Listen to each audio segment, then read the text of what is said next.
Hey everyone, this is Shireen, Proud Mommy 702, and I have been tagged.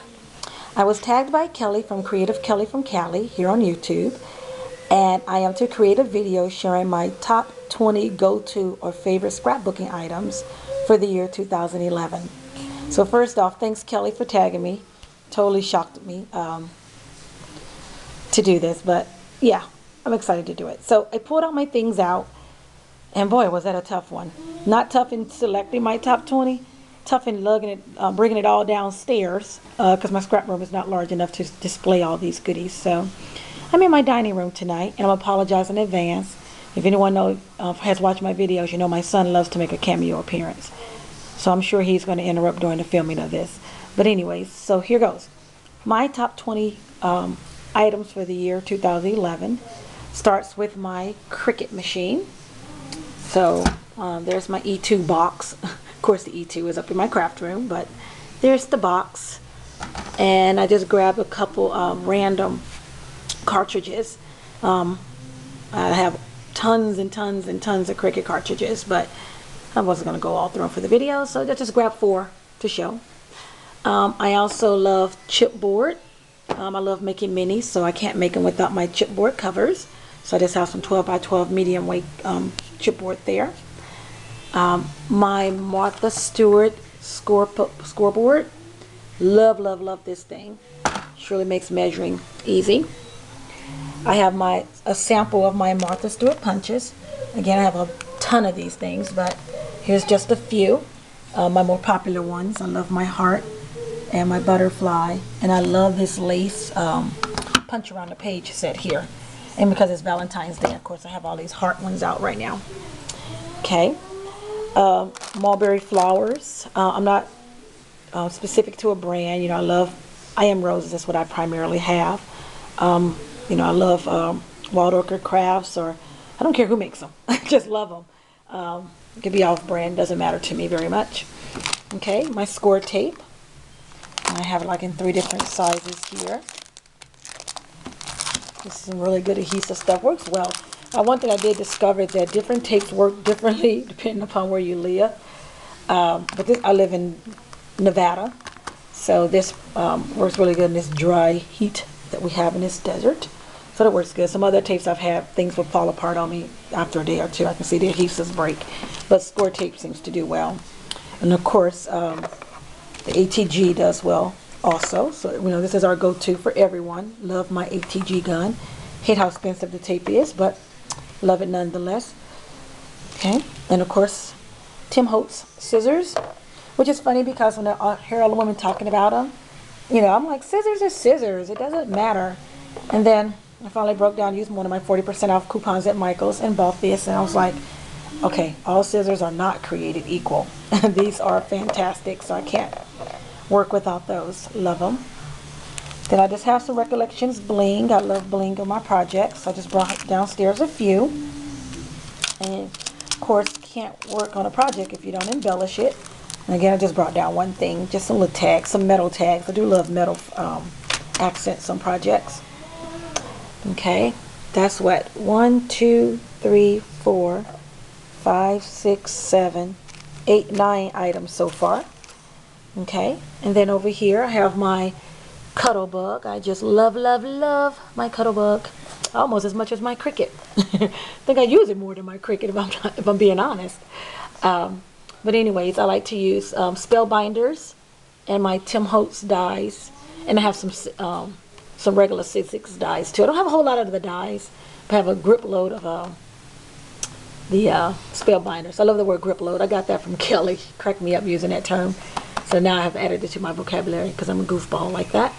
But anyways, and then I have my homemade shimmer mist. And I love anything vintage and shabby chic. So a lot of the colors I use are pastels, and then I always mute them down with a brown tone. Which is my next thing, is I just discovered Lindy Stamp Gain about 3 months ago. So this is Van Dyke Sepia. And you can kind of see how the coloring on the packaging shows you how it looks once you spray it onto your papers. Except I don't get this bluish tone that I thought I would get. It only shows the gorgeous browns, which is fine, and it doesn't have a shimmer. because again, it's supposed to look old and vintage. So that's great. I was really hoping to get that coloration, but either I did something wrong when I mixed it, which I don't think you could because all you need is hot water. But anyways, I love it still regardless. And then you got to have your stickles.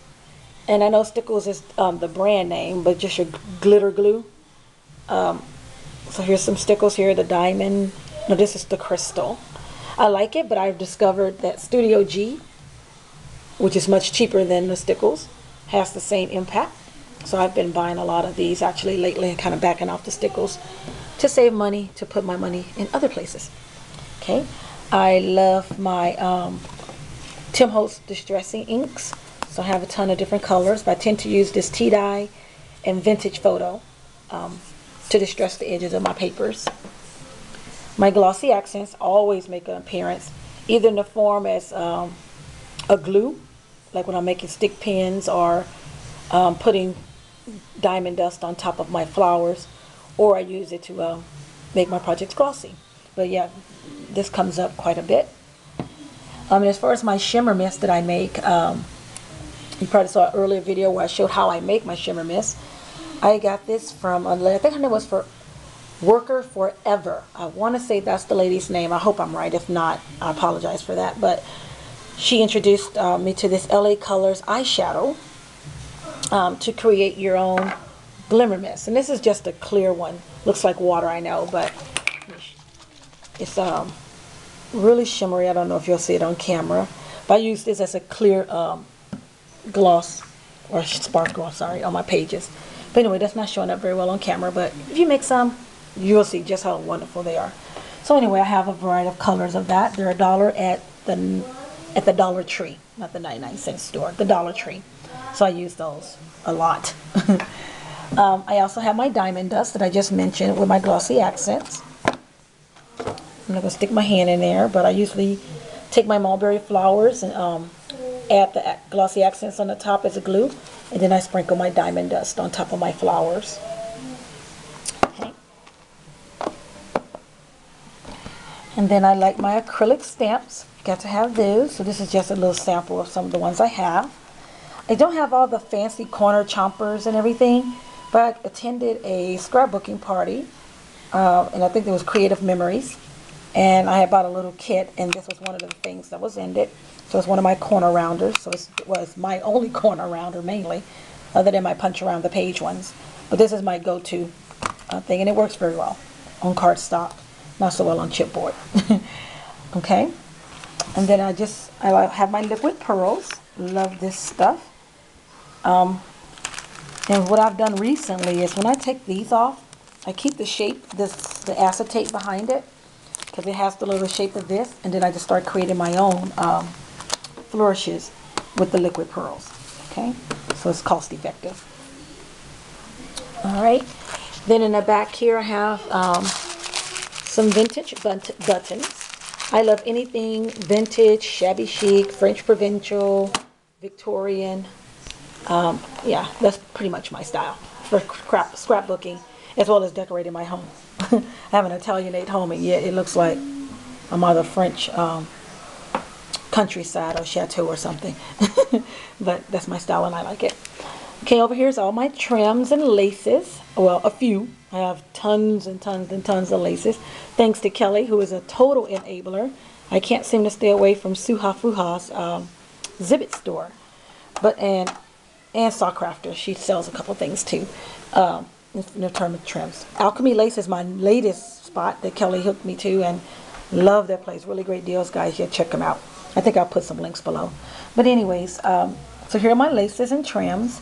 I usually just get things in white or ivory because I use my shimmer mist that I create and color things on my own. So just a couple of my laces, a little bit of bloomers. I really need to rack up on this stuff. I don't have very much of that one. Yeah, my different trims. As I usually get them in cream and ivory, and then I'll grab black, as well. And then I color everything myself. But my 100% go-to item that I think every single project has is my flat back pearl trim that I get from Saw Crafters. Love that stuff. Can't work without it. Okay. And then I have my go-to trimmer. Now I have about 6 or 7 trimmers, but this is the very first one I've owned. I got it from my sister. And it is not even the best trimmer I own, surprisingly, but I seem to favor this one over the others. I always use this one. As you can tell, it's pretty banged up pretty badly. But I just love this one. And maybe one day I'll break down and use the other 4 or 5 or 6 that I purchased that are just sitting there. Okay. I can't remember if I mentioned my mulberry paper or not, but if I did, love my mulberry paper. And then finally, over here is my paper pads. I have 2 favorite paper companies I use, and that is K & Company and Die Cuts with a View. Mainly because they're cheap and because they're in Joann's and Michael's, and I don't have to order online so much because I don't have a Prima representative or all those things, even though I know you can get Prima online, but these tend to be my favorites. Again, I like anything vintage, Victorian, shabby chic, French provincial, that whole thing. So I like colors that are dark, like antiqued papers, all the way to bright pastels. So with my K & Company line here, you can see the bottom ones are more antiqued and vintage looking. A lot of browns and hues of creams and burgundies and so forth. You see that in these two. And as the pile gets up, you see it's brighter in its tones and more florals. Okay, and I love these because they are double-sided. So I love these papers. Super cute. And then I also like Die Cuts with a View. And they also have a lot of the French provincial type papers and shabby chic papers. This one's the Preppy Princess. Very chic.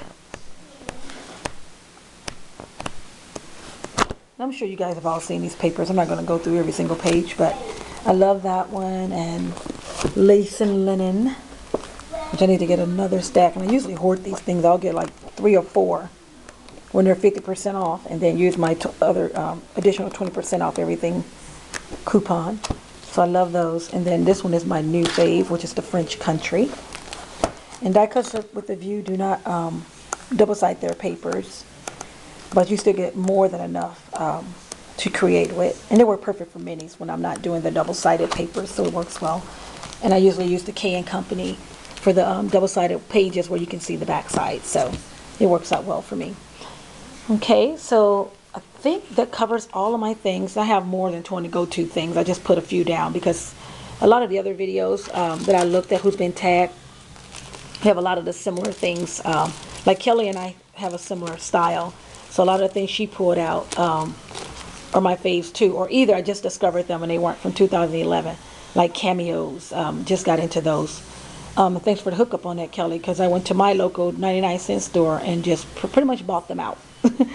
So, but those didn't make the cut because I just got them. So anyway, oh, and these here, this is going to be a new fave. I was at Joann's last night because they had that 20% off your total purchase. And they had these here for $8. And they were 30% off. Plus I got the extra 20% off. And they're going to work perfect for little sprays. So I'm just going to be cutting these up into little sprays. So I set a budget for myself last night. And I went there for that Coral Couture paper and the Très Chic and it's a lavender title. I can't remember the name. And of course my Joann's was already sold out. So all I got was the Coral Couture. But I saw these on the way out the door. But I only had enough money to get 2. So I got the cream one and the pink, of course. So the next time I go, I'm going to grab the lilac and they had a green and a baby blue one as well. Okay. So there you have it. Those are my 20 plus items, go-to items or favorites that I use for scrapbooking for 2011. Now 2012 has some other things to come because I'm getting better at this scrapbooking thing and learning more about must-haves and things that work well. So yeah, thanks for watching. Don't know if I mentioned my acrylic stamps, but here they are. But thanks for watching, guys. Oh, as far as the people I'm going to tag, I'm going to tag Elsa over at Just a Few Designs, Tamika at Scrap the World, Catrice at Scrap Elegance, Jasmine over at Miss Matt Rose, and Candy at Bon Bon Scraps. So I'm tagging all of you ladies and probably a few more people. I want to get Pavina at My Autumn Sunset and Saw at Saw Crafters. Love to see what Saw does. But Saw is not subscribed to my channel. So whoever has her, if you subscribe to her, would love to see, aside from cardboard. We know cardboard is her go-to, #1 go-to item. But I would love to see what else she has to do, require for her daily scrapping. But anyway, guys, I'm rambling. Thanks for watching. And again, Kelly, thanks for tagging me. This was a lot of fun pulling all this stuff out and sharing with you guys. I don't know how fun it'll be putting it all back in a neat and orderly fashion. We'll just see how that goes. Okay, guys, thanks for watching. Bye.